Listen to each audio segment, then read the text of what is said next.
Ang kinaganda nito mga tay, pag napuntahan nyo to talagang ha-harvest kayo mga tay. Kasi tingnan nyo mga tay, yung harvest na yung pan of your brothers na naman mga tay. Talagang pinuntahan nyo talaga tay. Ang ganda, ang ganda. Grabe, lalapat. Alas 8. Ay, grabe. Wala sila kabiwas yan? Alis lang. Harvest ba sila? Sakto lang din. Galing ako ng ano kasi. Galing ako ng Lixior. Wale. Wala. Kinagatan ako ng dalag. Kachay! Ah! Uwi na naman. Uwi na, aga pa lang ah. Papunta pa nga lang ako mga te. Papunta pa nga lang ako eh.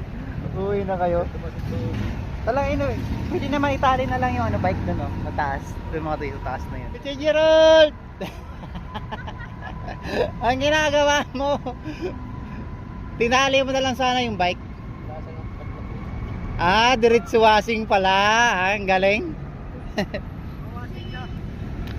Ay, may bulati ka pa. Akin na lang to. Akin na lang, pati lalagyan. Mayroon pa mga tayo. Ang hirap maghanap ngayon ng bulati mga tayo. Mayroon pa. Akin na lang to. Oh, mayroon pang rubber, kailangan natin to. Pang stopper. Ayan, okay na to. Ganda rin pala, mga lapad talaga oh. Atchay, maganda yung ano no. Solid talaga no. Grabe. Tataba. Ayan si Katay. Shout out nga pala dyan.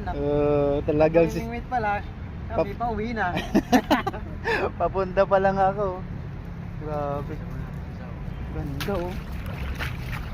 Mga nasa ano rin siguro yan. 3 kilo may kita no. Siguro. 3, 4. Ayos Ano? na.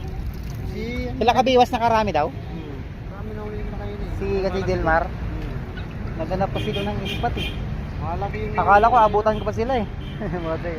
Kakatapat din ano eh. Hindi na. Yung kabiwas. Ngayon?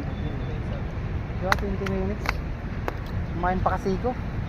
Grabe pinuntahan ko tayo sa Lixior, Anguno. So yan. Sige, ako naman Katay, ingat kayo. Okay. Okay. Grabe, ang ganda. Ano, alam niya na discarte pa uwi, ay paano? Isa-isa lang yung gamit, ganyan, tapos ano. Sige, Katay. Ingat. Okay, ako na rin. Bira na rin ako dito.